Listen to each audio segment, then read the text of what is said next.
Okay, Godruma Prabhu left. He'll be back, hopefully. Jamuna Jaya is joining in. Hare Krishna, Jamuna Jaya. Good morning. Today's class is live from the Bhakti Center.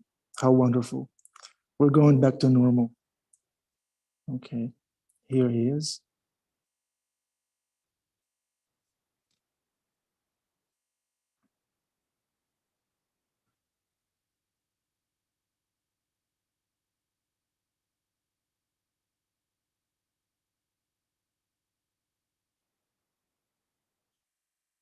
Hare Krishna.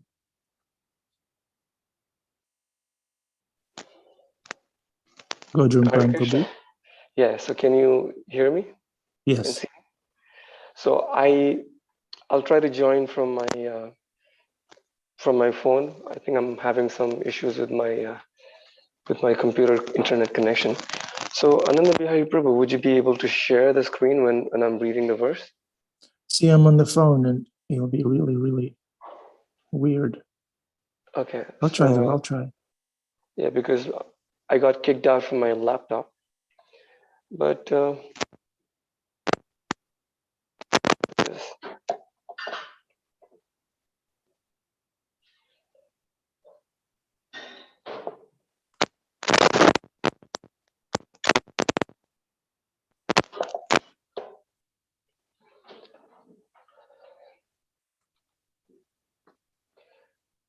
Hare Krishna, again, welcome. So we are, I think, first time since the pandemic, we are doing an in-person Bhagavatam class. So we have a live studio audience and we have an online audience also. You can hear me fine, Ananda Bihari Prabhu? Yeah. So yeah, I think it's been a long time since the pandemic. The online world seems like the new normal. So it feels strange to go back to in-person programming. So I'll try to adjust my presentation today. And for the online audience, if I'm looking away, please don't feel offended that I'm distracted. We have a live studio audience, so I'll try to look at both the audiences. Okay, I'll just start with a quick Jai Radha Madhava. Jai Radha Madhava Kunja Bihari Gopi Jana Vallabha Girivardhari Yashodanandana Brajajana Ranjana Yamuna Tira Vanachari Hare Krishna Krishna Krishna Hare Hare Hare Rama Rama Rama Hare Hare Om Namo Bhagavate Vasudevaya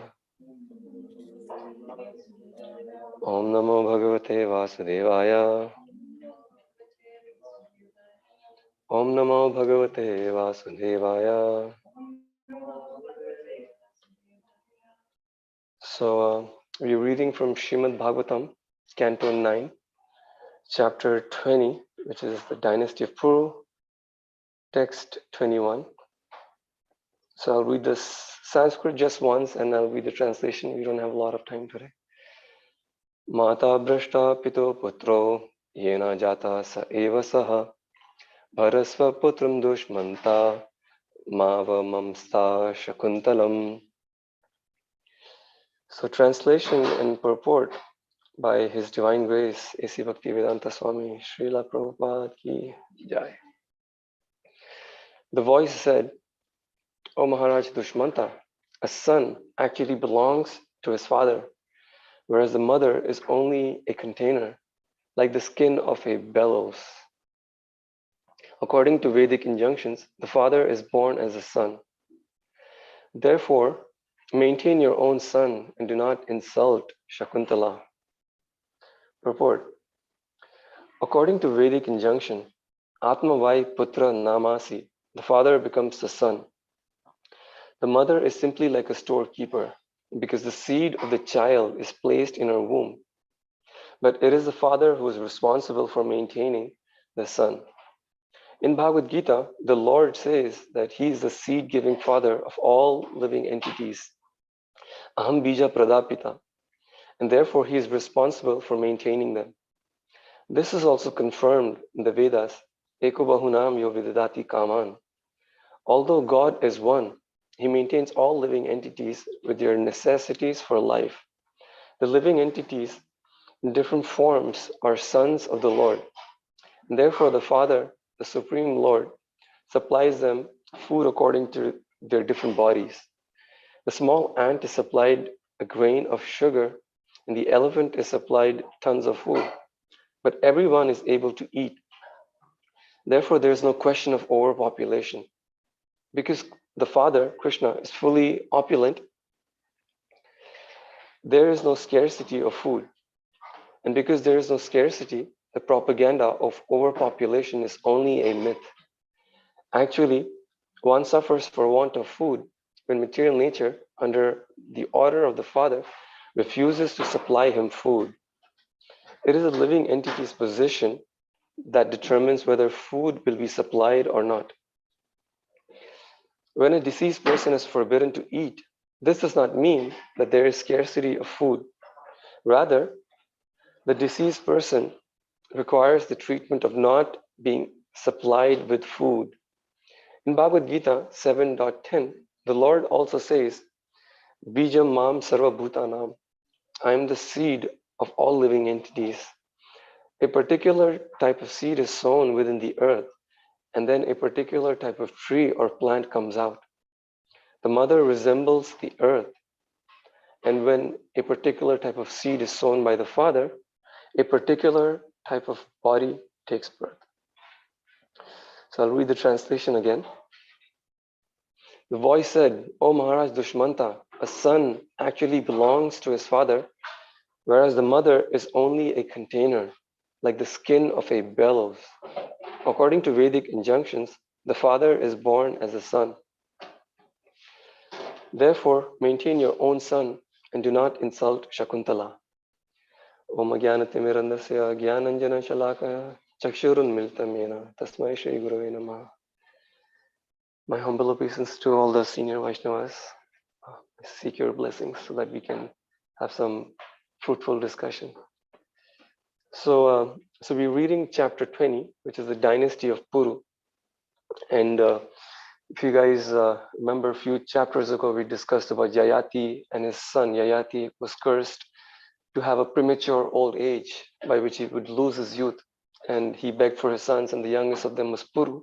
And Puru exchanged his youth with his father for old age. So it's the same Puru that we're talking about in this. It's his lineage, and one of the descendants in his lineage is Dushmanta. So to give a quick background for those who may not have been following this series of Bhagavatam lecture, if you just joined in this verse, and this verse might sound a little interesting, that the son belongs to his father, and it says a voice said. So what are we talking about? So the story so far in this chapter is that King Dushmanta is traveling, he's hunting in the forest, and he comes across the ashram of Kanva Muni, and he sees the young daughter of Kanva Muni, Shakuntala, and he feels enamored by her beauty, and he approaches her and proposes marriage. She accepts, and they get married as per the Gandharva style. It's a Dharmic style of marriage, one of the 8 ways, as we learned, 8 ways of Dharmic marriages. She accepts, and at night they have a sexual union, and then he leaves the next day for his kingdom, and then soon enough there is a son born to Shakuntala, and he's the famous King Bharat. And then in some years they go back to the kingdom of Dushmanta, wanting to be accepted, and Dushmanta refuses.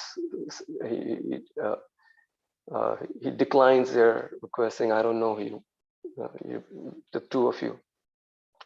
And then right then there's this voice that's being talked about in this verse. The voice says that a son actually belongs to his father, whereas the mother is only a container, like a skin of a bellows. And he says the father is born as a son. He says, therefore you should maintain your son and do not insult Shakuntala. So that's what's being discussed so far. And so when Dushmanta approaches Shakuntala, he tells her that, I'm really captivated by your beauty. And when they decide to get married, they go through it's a Gandharva style marriage, but it's still dharmic. He utters Omkara, and then Gandharva style is famous for just mutual agreement. You just exchange garlands, and then that's considered as there's no need for a fire sacrifice. It's just uttering Omkara, you exchange garlands, and then you're married. But then in verse 12, Dushmanta tells Shakuntala that since you're a daughter of a king, Kshatriya, and this is the dharmic marriage. So that's why he says, I don't follow anything irreligiously. So this is a dharmic marriage. That's why I feel it's appropriate for us to get married. So it's interesting that he says you're a daughter of a king, because Vishwamitra is actually a rishi, right? Vishwamitra is a rishi. So then why is he saying that this is dharmic? Because as we heard in the previous Bhagavatam lectures, that there's anuloma, pratiloma, samaloma marriages, where if the marriage is done among equals, then it's samaloma, which is okay. And if the marriage is done in such a way that the husband is of a higher social standing and the wife is of a lower social standing, that's anuloma, that's a favorable match, because the husband can then elevate and support his wife. And if the husband of a lower social standing and the wife is of a higher social standing, then it's a pratiloma, unfavorable match. So then why is King Dushmanta saying that this is a dharmic marriage? Because you're a daughter of a king. Because she's the daughter of a rishi, Vishwamitra, who's a brahmana. She's a brahmani, and he's a kshatriya. Shouldn't it be a pratiloma match? But actually, Vishwamitra is a king. In his previous years, he was a king called Kaushika. And there's a long story about how he met Vashishta. Vashishta Muni is the family priest of Maharaj Dasharath. He's a Kula Guru. So there's a long story of how he came across Vashishta Muni's ashram, and he really develops this desire to take Vashishta Muni's cow. It's like a magical cow who can produce anything that's. So then he asks for the cow. Vashishta Muni is really attached. He's saying, she's like my daughter, I can't part with her. And they go back and forth. And Vishwamitra, who's previously Kaushika, he gets really angry. Kshatriya has like one of the qualities of being really charged and angry. So he uses his military prowess to sort of forcibly snatch the cow from Vashishta. And Vashishta uses his Brahmanical powers to sort of destroy all the armies. And then Vishwamitra leaves really humiliated. And he decides, I need to be a Brahmana. Brahmanas are superior. So he starts his penances. And then over the years, he develops enough austerities, and he gets conferred the title of Rajarshi. And the demigods give him all the Brahmanical weapons, and he becomes happy, and he goes back to Vashishta's ashram. And again, he says, okay, now I'm a Rajarshi. Now give me that cow. And then they get into a battle. He dispatches his Brahmanical weapons. And again, Vashishta defeats him. And again, he leaves really humiliated. He thinks, I need to be more powerful. And again, he starts his austerities. And then, as usual, how these stories go, Indra becomes insecure and envious. And then he sends Menaka, and heavenly angel, Apsara. And as we learned, that heavenly damsels are really much more beautiful than the earthly women. So she comes, she distracts him from his austerities, and he gets captivated by her beauty. And soon enough, they unite, and 100 years pass. And then he realizes he lost all of his austerities because of that sexual union. And then from that child, the child is born who is Shakuntala. So Menaka then realizes that, okay, because Vishwamitra now knows that this was a trap, and then he becomes a little upset, but then he controls his anger. And then Menaka quietly sort of takes a step back and, okay, before he curses me, let me just sort of get away from the situation. She goes back to the heavenly worlds, but then she doesn't take Shakuntala, because a human cannot go to the heavenly planet in their human body. So she leaves Shakuntala, and Menaka goes back. And Vishwamitra is a rishi, and he's not going to get involved in family life. So he doesn't take charge of Shakuntala either. So he leaves Shakuntala by the ashram of Kanma Muni, and Kanma Muni raises her as his daughter. Anyway, then Vishwamitra again continues his austerities. And this time, Indra again gets insecure, and he sends Ramba, another heavenly angel or damsel. And then this time, when he hears the ankle bells like ching ching, and then he knows right away what's going on, and he becomes really angry, and he sort of looks at her in a really wrathful way. And then she realizes, okay, and again she runs away, and he loses his temper. And it said that actually Vishwamutra's second fall down was worse than the first. First he fell down because of lust, but then the second time he fell down because of anger. So anyway, the story goes between Vishwamitra and Vashishta. We won't get to that story, but I'm saying this to illustrate that actually Vishwamitra is a king, Kaushika. So in verse 12 of this chapter, Dushmanta says that since you're the daughter of a king, that's why I wish to unite with you. And he considers that as a dharmic marriage. And he's conscientious of this fact that match should be either done between equals, or the husband is qualified to take the responsibility of the wife, not the other way around. And that's the same point that Arjuna also raises in the first chapter. He's concerned that this war might destroy the family tradition, and because of that, the whole family structure will be destroyed, and women will be sort of unprotected and misguided, and there'll be like a lot of pratiloma matches, and he calls it Varna Sankara. And Varna Sankara literally means crossbreeding.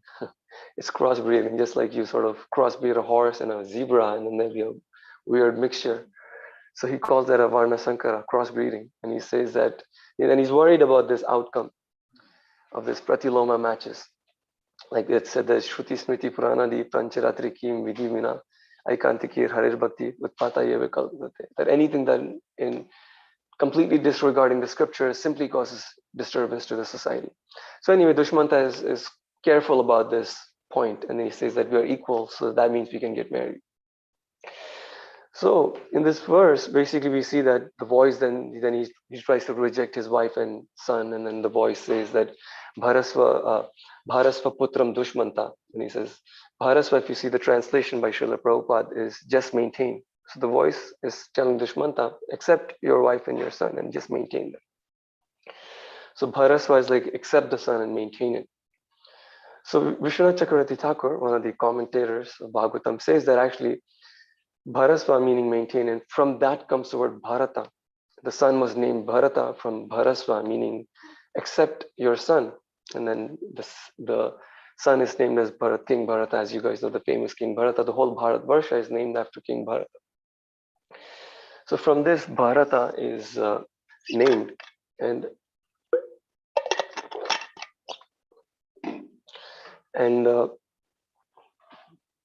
so yeah.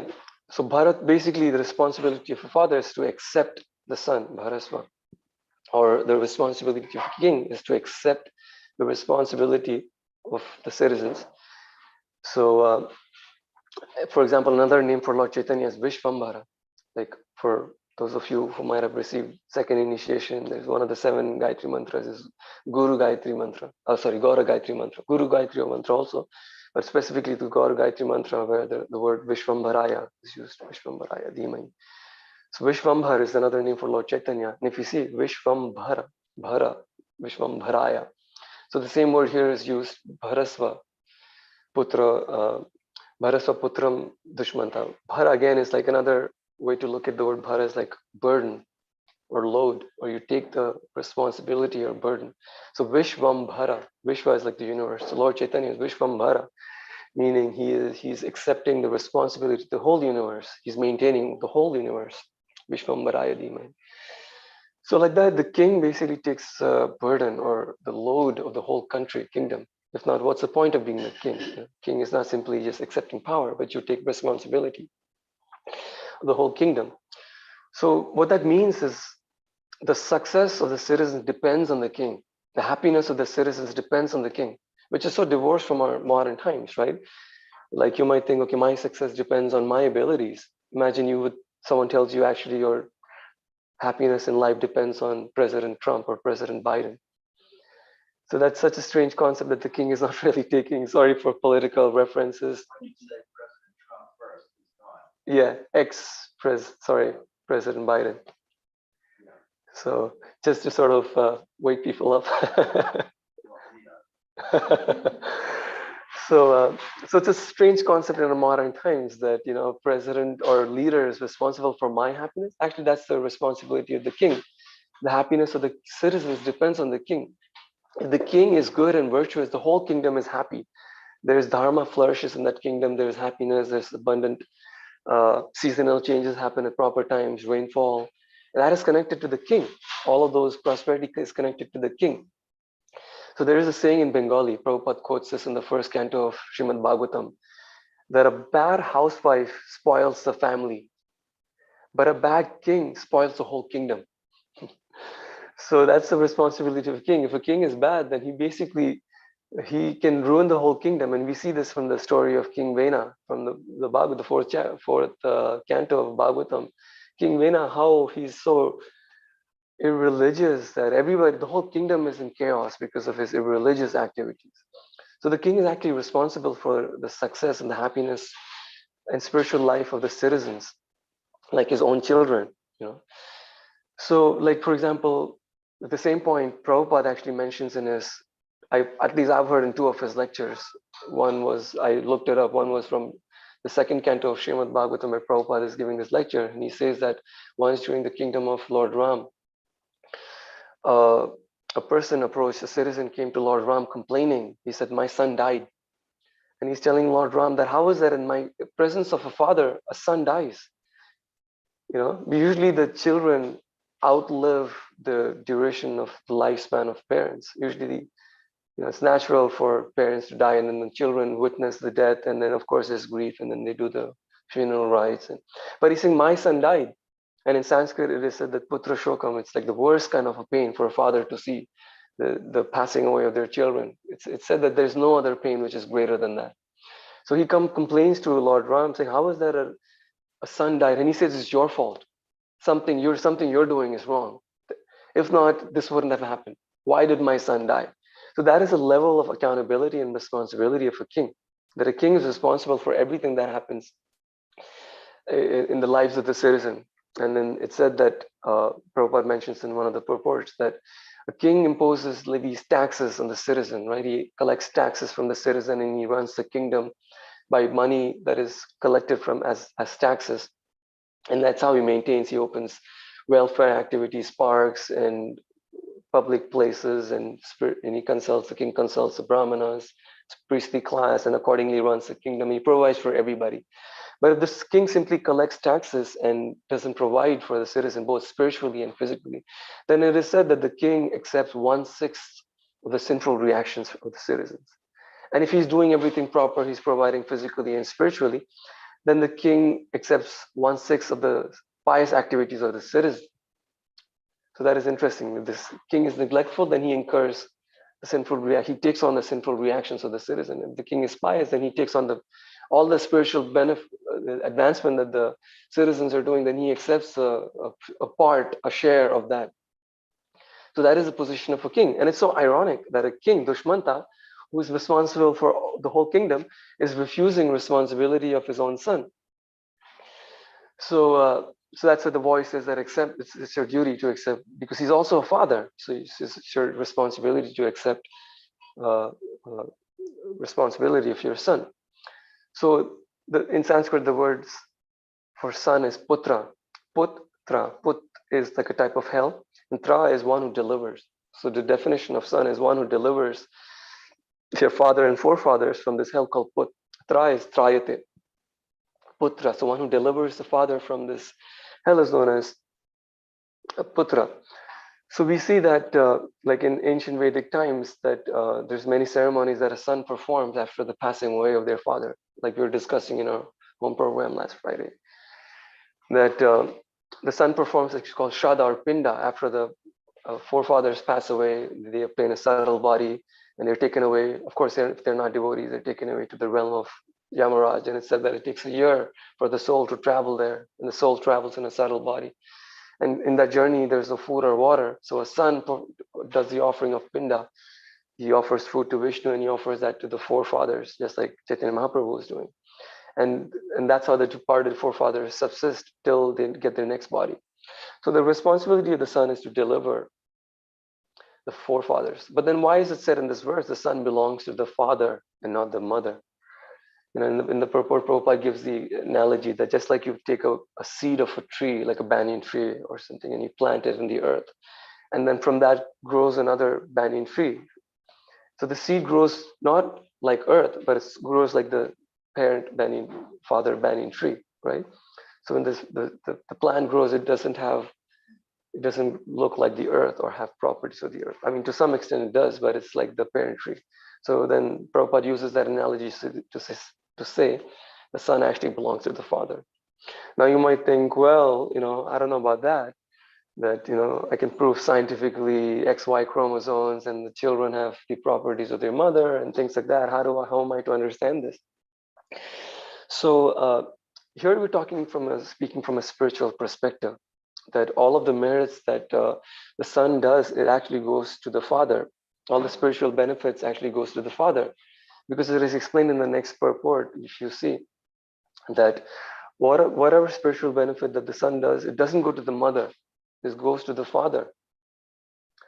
And if the wife is chaste to her husband, if she's with her husband serving, then she gets half of the benefits, spiritual benefits, automatically. So the son, whatever son does, the father is benefited and the father shares with his wife. So automatically mother and father, they're both benefited. But the benefits directly go only to the father. Why? Because the father is also responsible. If the son does something unlawful or sinful, the father suffers because he didn't impart, he was neglectful in his upbringing of his child. So the father suffers, not the mother. That's why we see in the story of Ratnakar, Valmiki's past life, where Ratnakar approaches his family to ask, with you, because Narada gives him a wake-up call. Then he's lived a sinful life and he asks his wife, will you share my sinful reactions? Wife says, I don't know about that. He asks his son, he says, I'm sorry, He realizes that actually he's responsible. So then he gives up his sinful life. So anyway, we see that how, yeah, Prabhu. What is the wife's highest activities go? So the wife's, basically her activities come by service to her husband. And by serving her husband, she doesn't, from what I understand, you probably know better, Prabhu, from what I don't. At least in the Vedic times, it's not that the wife was herself doing Vedic practices, yagyas, or fires. Her activities were just serving her husband, and as long as she was serving her husband properly, she would automatically get half of the benefits of the husband's spiritual activities. So that's my understanding, that the wife herself wouldn't necessarily engage in spiritual activities. Like, from my understanding, in our Gaudiya line, the first woman to be initiated was Mother Sachi. So before that, I don't know if there was other instances, maybe there was, but at least my understanding is that traditionally the wife serves her husband, and that's her dharmic activities. My wife always used to go on Godruma Parikram every year, and I was hoping I'd get some benefits. I'll get any. I mean, in this age of Kali, it said that husband and wife, they're both, women also have a Purusha Bhav. So in this age of Kali, both men and women are on the same footing. So yeah, in one sense, you can say the husband and wife both benefit each other in the age of Kali. But at least traditionally speaking, the husband is responsible for the wife. My only hope. So that's why here it said the father actually belongs to the son, because the father suffers if the son performs any misconduct. So that's why we see that even during Vedic marriages, it said that a husband takes half of the bad karma of the wife, and the wife takes half of the good karma of the husband. So the husband gives his good karma to the wife, and the wife gets, that's why when you circumambulate 7 times around the fire, it's basically you're solidifying each other's commitment to each other. So the wife basically takes on responsibility of it. Sorry, the husband takes the responsibility of his wife. So that's why you see that men go through the process of brahmachari lifestyle. So in the brahmachari ashram, they accrue enough spiritual strength, and then when they enter grihastha ashram, they have enough strength to take on the responsibility of their wife and dependents, so that they're not misled. So the whole idea of brahmachari ashram is you gain enough training to get spiritual. So now I'll just mention one point is, we learn from this that there is this culture of abandonment. Actually, we're living in this culture of abandonment. It said that, I was listening to one class of Mother Urmila, she was saying 40% of children born today are out of wedlock. That means outside of marriage. And then that's like Varna Sankaran, they're not properly cared for. Of course, if you're not planning properly for your children, they're like, in one sense, unwanted children, and you're not. So we live in this society of culture of abandonment. And there's two kinds of abandonment, like a physical abandonment, as we see how Dushmanta physically abandoned his son. But there's also another type of abandonment. It's like the emotional abandonment. Sometimes you can be physically there in the presence of your child's upbringing, but you're emotionally withdrawn. You're not present. And in sociology, that's called as absentee father. Absentee father meaning you can be either physically be absent of your in the presence in the life of your children, or you're mentally absent. You're like checked out. You're just physically there, but you're not there emotionally. You're emotionally withdrawn. You're not emotionally available for your children. And then psychology explains that children grow up with psychological imbalances because of that. They end up growing up being insecure or needy and things like that. So that's the society of that's a culture of abandonment, and especially this said that it affects children a lot. So we see that men and women have different roles in married life, grihastha. Men is like they take on responsibility, and women take on the role of nourishment. They take a nourishing role. They provide for their emotionally. Also, they provide for their kids, and they nourish the family. They make a house a really warm place. And the thing is, you see, so men have this task of being responsible, and women have a role of being nourishing. With women, they're biologically equipped to sort of play that role. They don't need to be reminded. At least in most cases, they're like nourishing roles. Like, for example, the best example is like breastfeeding your own child. Like, you're not simply feeding them grapes or fruits. You're feeding them from your own body. What can be more nourishing than that? So women are biologically equipped to do that. But with men, physically, men might not be biologically equipped to play the role of to take on the task of responsibility. So men need to be held accountable. Men need to be held accountable to say that this is your responsibility. This is your duty. You have to do this. Like the voice is telling Dushmanta that do not insult Shakuntala. You have to take on the responsibility of the son. So men have to be held accountable and reminded of their responsibilities. And that's why the modern women's empowerment movement is actually really helping men. Because by saying that I'm actually equal, I can also take equal responsibilities. Not only are women playing the role of nourishing, they're also taking the role of taking on responsibility. And that puts men off the hook. Anyway, I won't go too much down this tangent. We don't have too much time. But the idea is that in Vaishnava circles, there's a process of courtship for that reason. Men and women don't directly approach each other. They approach the temple president or mentors, and they see it's like the arranged marriage that used to happen in the Vedic societies, one of the 8 types. The temple president is involved, and they oversee the union. The boy and the girl, they get the practical things out of the way, and if there's a proper match, they get married. And the nice thing about this system is there's an accountability. So later in the marriage, if there's something goes wrong, the husband or wife, or especially the husband says, okay, I'm not ready to do this, or whatever, he checks out of that. And the temple president or someone will step in saying like, Prabhu, if I were you, would think twice. Like I've seen some cases in our society that some men have acted improperly or some partners have acted improperly with their spouses, and they've lost their services because of that. So that shows that there's an accountability. So if you do things properly, there is a voice of accountability. So you hear in this verse that there was a voice that says, Bharasva Putram Dushmanta. So that is a voice of accountability. And that happened, why? Because Dushmanta and his wife, Shakuntala, they united in a dharmic way. When Dushmanta approached his wife, he said that I don't do anything religiously. And then he uttered the Omkara, and then they did as per the proper Gandharva style, and then they got married. So because they did things dharmically, there was an accountability. Just like in our modern society, if men and women simply just hook up and then there's a relationship, and if a child is born out of the wedlock in mundane relationships, now as per law, the father is supposed to pay for child support if they're not married.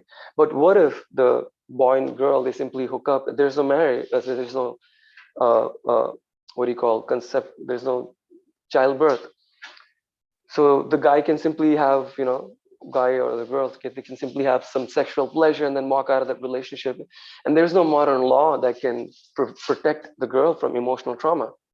He can say, okay, I've had my time of sexual enjoyment, or the girl can also do that. I've had my pleasure of sexual enjoyment, and now I walk away free. So it is to Shakuntala's credit that she didn't do that. Just like you buy a product from a store and you examine the contents, you don't simply put things in your mouth. You look at the contents. Is it are the ingredients bona fide? Only after you examined it, then you just put it in your mouth. So it is to Shakuntala's credit. She examined the situation. Had she just simply had illicit sex, just like we saw Vishwamitra and Menaka, and the outcome is Shakuntala, who was just abandoned, then she's just abandoned. But Shakuntala, in her case, she had a dharmic marriage. That's why there's a voice of accountability. So I'll just conclude this one point. It's more like a tangent, like a segue into a completely different, unrelated topic. And this topic is really dear to my heart. It's really special. It means a lot to me. It's the topic of the holy names, both in its form of japa and Harinam Sankirtan. So we're talking about absentee fathers, right? Fathers who are emotionally absent from in the life of their children.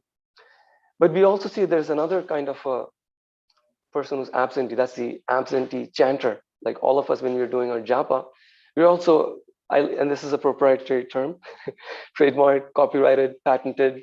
So if you're quoting this, please refer, give me, anyway, I like to call it absentee chanter. And what I mean is when we're chanting, I'm not talking about inattentive chanting. That's not what I'm talking about. When you're chanting, you might be attentive. Your mind sort of goes in and out, spaces out and comes back. So there are moments when you're attentive, you're focusing on the japa. So that's not what I'm talking about. Even when you're attentive, you're emotionally withdrawn, or AKA that's also known as mechanical chanting. You're simply doing it for the heck of it because you've either received an instruction from your spiritual master to chant, you've taken a vow. So that's like mechanical chanting, emotionally withdrawn. So I like to call it as the absentee chanter. You're just not emotionally present for the holy names. And so just like an absentee father, when the children grow up, they grow up with psychological imbalances. Like that, when an absentee chanter chants the holy name doesn't fully develop. And this is explained in Godruma Kalpatavi, that Bhaktivinoda says that there's different versions of the holy name. It depends on your own faith and how much emotion you're vesting in the holy names. If you're not fully vested in the holy name is just like a shadow. And depending on your faith, there's different versions of the holy name. They'll reveal more and more. Yeah, so I'll just wrap up in a second. So depending on how much you're vested, the holy name accordingly also reveals himself. So Jiva Goswami also talks about it in his Sandarbhas, that absorption, chanting with absorption and what that looks like. So anyway, I'd like to conclude with this, just like there's absentee father, we may have the syndrome of absentee chanter. And one final point is to sum up this whole discussion. If you want to summarize this whole discussion in one line, that is, Dharma Rakshati Rakshitaha. One who protects Dharma is protected by Dharma. So if you do things the right way, you're protected by Dharma. If you engage in proper courtship, then you're protected by Dharma. Shakuntala and Dushmanta engaged in proper Vedic marriage. That's why there was this voice. So that voice is the voice of accountability. And that's why Dushmanta is reminded of his own responsibility. So thank you. So with this, we can have some time for reflections, feedback, questions. Prabhu, any feedback? Or from the online audience. Thank you very much, Godruma Prabhu. That was such a minefield you went to, but you navigated very expertly for this male-female, bringing everything to the point of devotional service. And us being in Kali Yuga, we're all equally fallen. And Prabhupada is our qualification. Devotional service is our gender and political party and home address. Our live audience, go ahead, challenging. He talked about women. It's your turn. Please let me know all the things that I got wrong. Get him. Yeah. I'm just keeping this for my inventory. We've got like 3 minutes.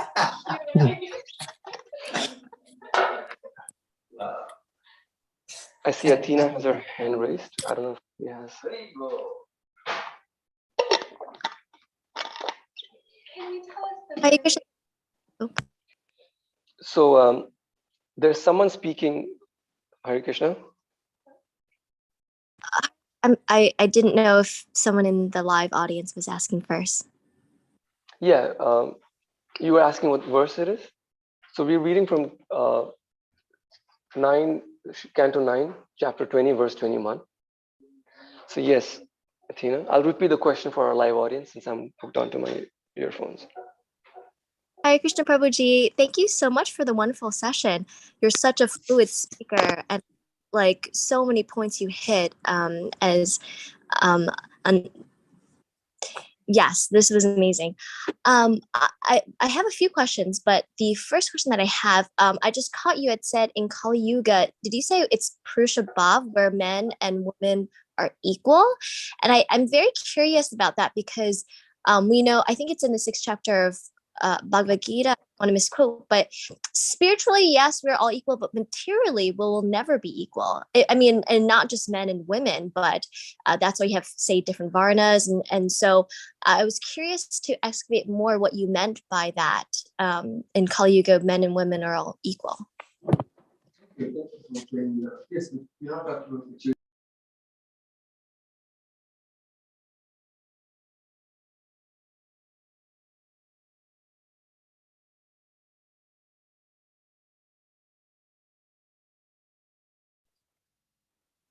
I'm sorry, I'm not sure if there's an answer. Everything is.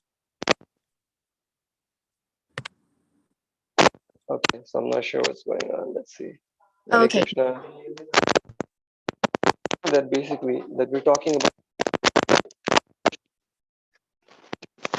not so much necessarily material equality, but our qualification for spiritual activities.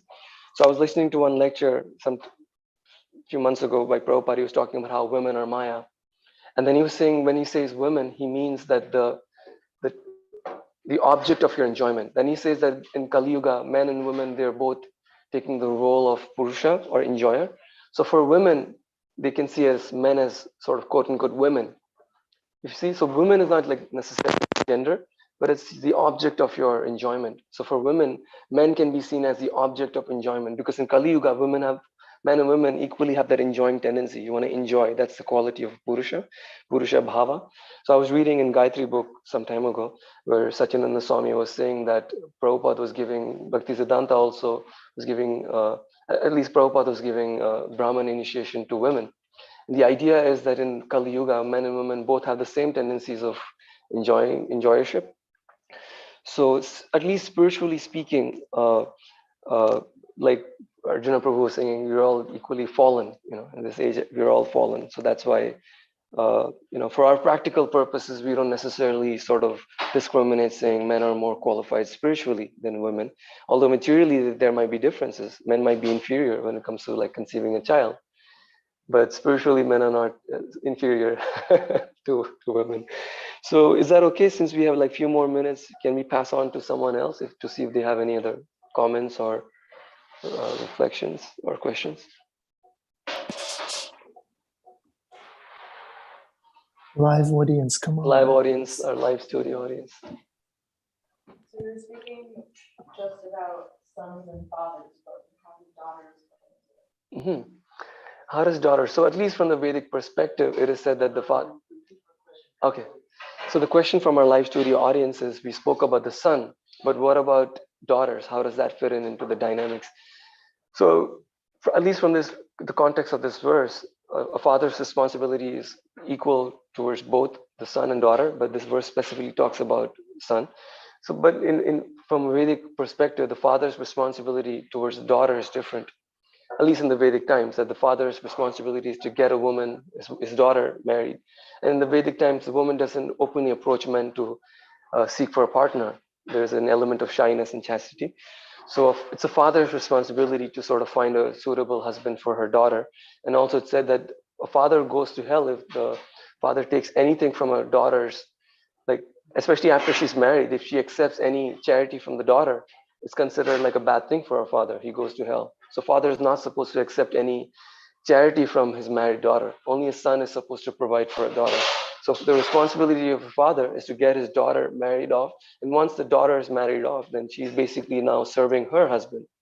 And Prabhupada, there's the famous statement where Prabhupada says, quoting, I think in the the story of Dharma Maharaj, if I'm wrong, where he says that a girl in a young age, she's protected by her father. When she's older, or in the middle ages, she's protected by her husband. And then when she's older, she's then taken care of by her grown-up sons or sons-in-law. So a daughter basically, we don't hear that a daughter performs, at least in the Vedic time, the daughter performs some Ashwamedha sacrifice and then husband gets delivered. But in our modern times, all the spiritual benefits that we do applies equally. At least that's my understanding. At least quoting what Prahlad Maharaj, that's the pastime of Prahlad Maharaj in Nashingadev. Nashingadev asks Prahlad Maharaj for benediction, and then he says that any spiritual activity you do, 21 generations get liberated.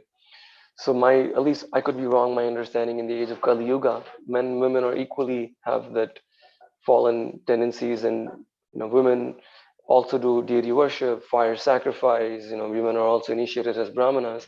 So I don't see why if a woman does spiritual activities, her family and relatives won't be benefited by that.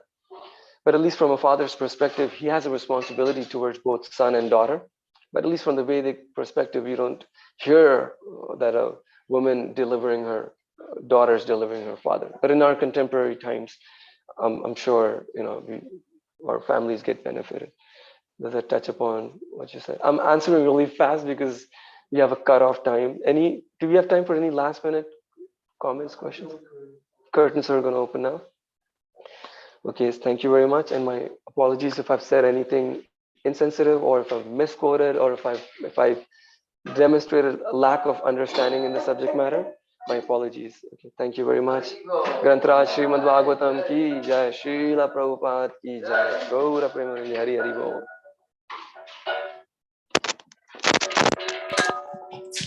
Thank you, dear online audience. Come back tomorrow. Hare Krishna. Have a